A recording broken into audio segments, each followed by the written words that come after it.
தனக்கு மட்டும் அதிகாரம் இருந்தால் தமிழகத்தில் 24 மணி நேரமும் மதுபான கடை திறந்து விடுவேன் என திமுக முன்னாள் சட்டமன்ற உறுப்பினரும் கொள்கை பரப்பு துறை செயலாளருமான நெல்லிக்குப்பம் புகழேந்தி பேசியுள்ளது சர்ச்சையை ஏற்படுத்தியுள்ளது. சென்னை பல்லாவரம் அடுத்த பம்மல் பகுதியில் நடைபெற்ற நிகழ்ச்சியில் பேசிய அவர், தனக்கு அதிகாரம் கிடைத்தால் டாஸ்மாக் கடைகளில் 24 மணி நேரமும் தொடர்ந்து திறந்து வைத்திருப்பேன் என்று கூறியுள்ளார்.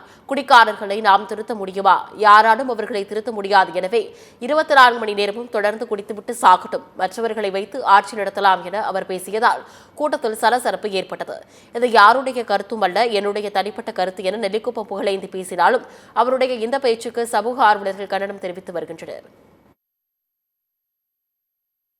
இருந்தால் டாஸ்மார்க்க மதியம் 12 மணிக்கு திறந்து ராத்திரி 10 மணிக்கெல்லாம் மூட சொல்ல மாட்டேன். 24 hours ஓப்பன்.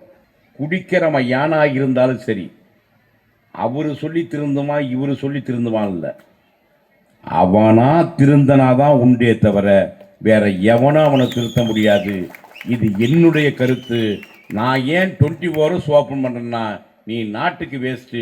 24 hours குடிச்சு நீ சாவு, மிச்ச மீதி வச்சு நாங்கள் ஆட்சி நடத்துறோம்.